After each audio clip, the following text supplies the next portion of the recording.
Dans cette dernière vidéo consacrée au test du casque Sony WH-1000XM4, je vais vous parler des différents types de connexions que l'on peut faire avec ce casque. Alors la première et la plus simple, c'est une connexion filaire, donc à partir du câble 3,5 mm qui est fourni par Sony. Donc une prise 3,5 mm d'un côté qui va se connecter ici au casque, et une autre prise qui peut aller se connecter à un DAP, comme celui-ci par exemple, mais qui va nous servir à autre chose, si je vais vous montrer tout à l'heure. Un téléphone portable d'ancienne génération qui est encore équipé de ce genre de prise. Un ordinateur, éventuellement, ou tout autre appareil qui peut sortir de l'audio en analogique.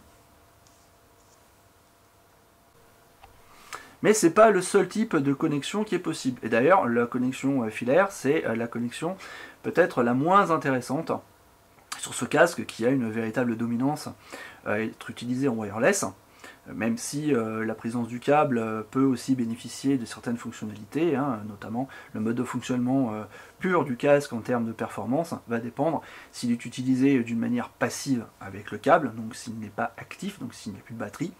Et donc ça c'est quand même un usage de secours, et c'est assez intéressant, parce que si on n'a plus de batterie, on va encore écouter de la musique, on a ce qu'il faut, on le branche, bam, ça y est, ça remarche.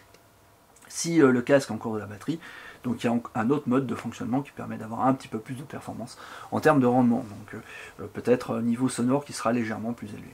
Mais c'est vraiment pas l'usage principal de ce casque. En effet, le WH-1000XM4 est vraiment fait pour être utilisé en wireless, en Bluetooth, et de préférence pas en SBC, puisque c'est un mode très compressé, mais si on a accès à ça, on n'a pas le choix, il faut faire avec, mais en LDAC, donc ce mode de communication audio Bluetooth fait par Sony et qui permet d'avoir des qualités sonores très élevées. Alors, sans rentrer encore dans les possibilités du LDAC, sachant que le LDAC, si votre téléphone portable, alors c'est pas le cas de mon Samsung, mais si le téléphone portable est équipé du codec, puisque aujourd'hui Sony met à disposition gratuite ce codec, donc pour qu'un maximum de smartphones puissent en bénéficier, donc ce qui permet d'avoir une grande compatibilité avec les produits de chez Sony qui n'ont plus la PTX et la PTX HD, ce qui est le cas de ce casque WH-1000XM4, ce qui est dommage puisque son prédécesseur avait aussi ce codec, mais bon, aujourd'hui il y a des possibilités qui permettent de passer outre, et surtout il y a beaucoup de DAP qui sont équipés avec du LDAC. Alors, si on a un appareil qui n'est pas équipé en Bluetooth, qu'est-ce qu'on fait? Et c'est là où je vais vous montrer quelques petites astuces, et je vais éliminer au fur et à mesure les différents produits.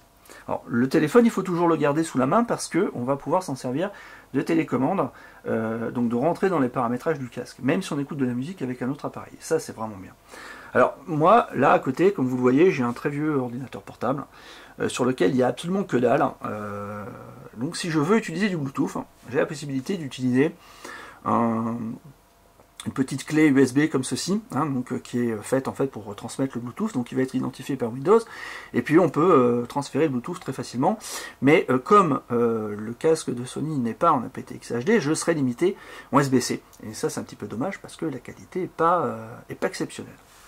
Donc c'est possible, mais je le mets de côté.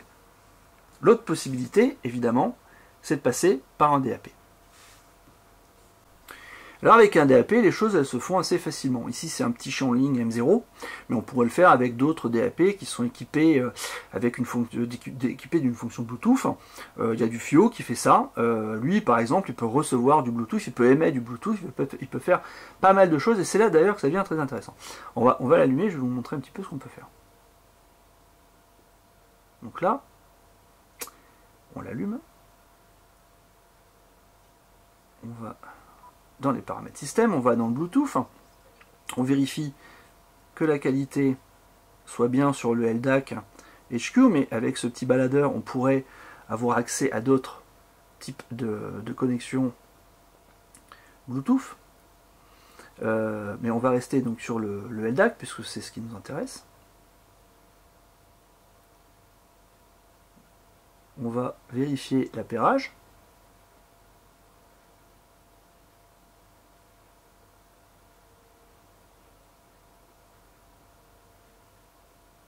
C'est pas là.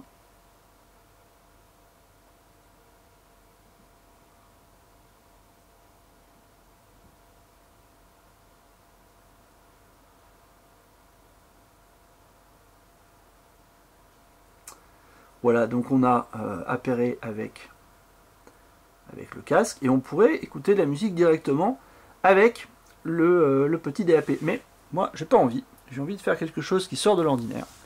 J'ai envie d'utiliser mon logiciel sur PC que j'adore, Audirvana. Là, je vais changer un peu la position de la cam pour qu'on voit un peu mieux. Là, je suis sur Audirvana. Alors, qu'est-ce que je fais? Je vais prendre mon câble USB.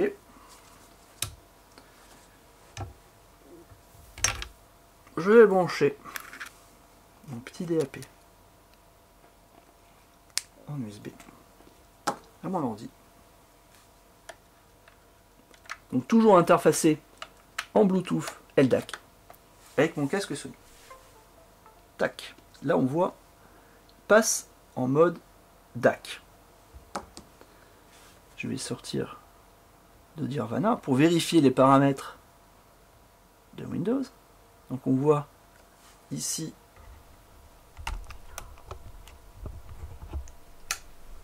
que j'ai mon champ de ligne qui est interfacé.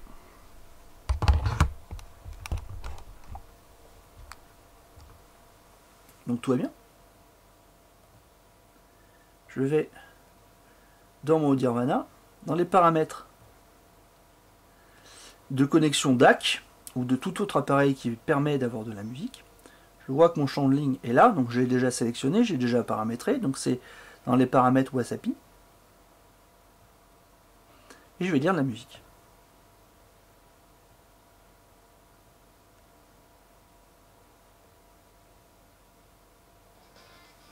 Et ça marche. Donc là, qu'est-ce qu'on a fait? On a fait un truc assez génial. J'ai rien trouvé tout seul.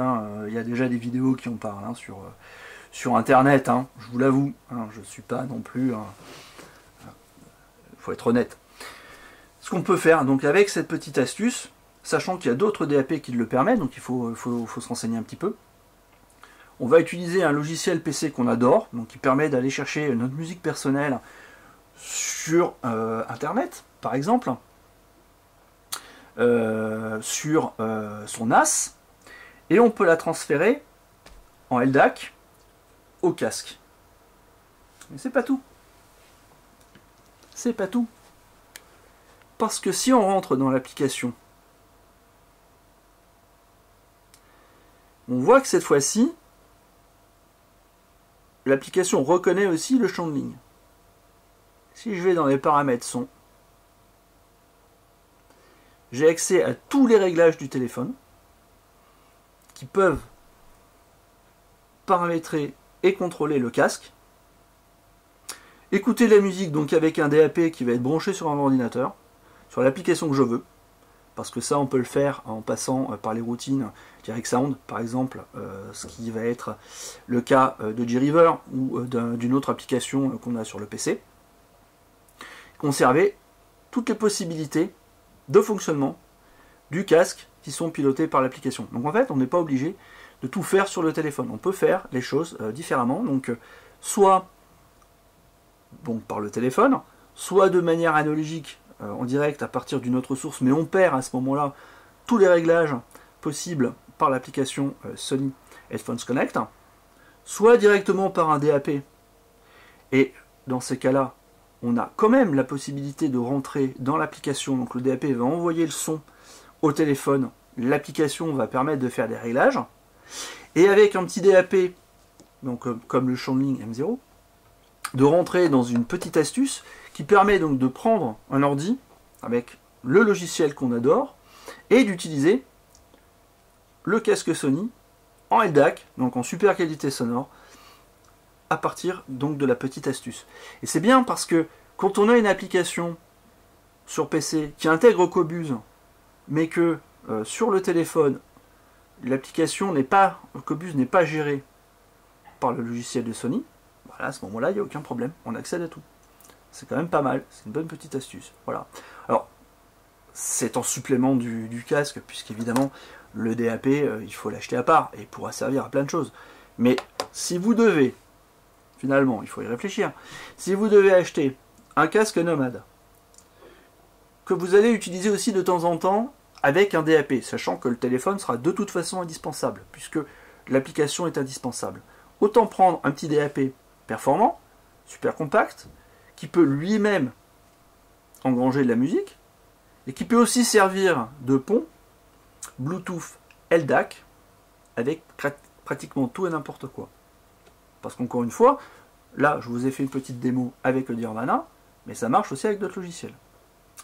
Voilà, pour la petite astuce, et pour rajouter encore un petit peu de piment et de possibilité à l'utilisation de ce casque Sony, qui déjà tout seul regorge de beaucoup de possibilités, qui est une petite merveille. Et très honnêtement, après avoir lu quelques commentaires sur le rendu un petit peu trop boomy, un petit peu trop basseux du casque, aujourd'hui je suis un peu perplexe, parce qu'en réalité, avec tous les réglages qui sont possibles, ben on fait ce qu'on veut. Si on n'aime pas le son tel que le casque le ressort d'une manière normale de base, on peut changer pas mal de choses et avoir une prestation personnalisée et de qualité. Voilà, j'espère que ces différentes vidéos vous auront plu. Je vous invite à retrouver le test écrit sur nos pages HCFR. Je vous dis à bientôt.